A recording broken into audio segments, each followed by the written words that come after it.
Ako rin, naguguluhan ako dyan eh.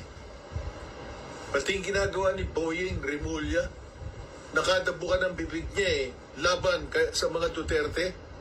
Ano ba trabaho niya riyan sa pagkakapwesto ni Marcos sa kanya? Sa ombudsman.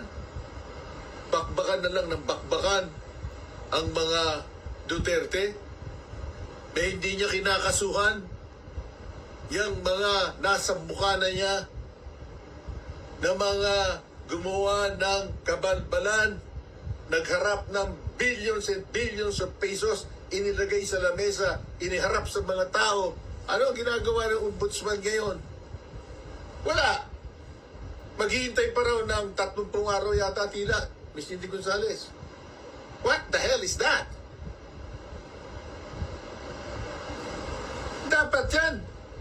Kasuhan na niya kagad. At yan ang unahin, hindi yung budget-budget na ipinagsisigawan nyo. English ang kayo ng English. Nandiyan, hindi kayo na iintindihan ng mga maralita. Yung mga nakatunganga dyan sa laylayan ng susyudad ng Pilipinas. Swerte kayo. Gawa ng may mga overseas Filipino workers na nagpapadala sa inyo dyan ng billions and billions of dollars. Kaya nakalutang ang inyong ekonomiya. Ngayon, pati ang mga manggagawa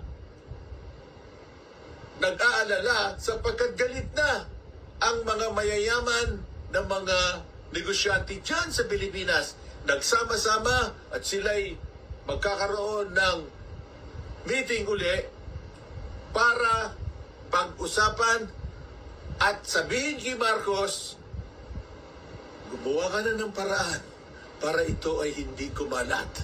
That's right. Kasama dyan ang Makati Business Club. Kasama dyan ang PCCI. Kasama dyan ang Bloomberg. Kasama na yan ang mga bangko. Lahat, ilang libo yan.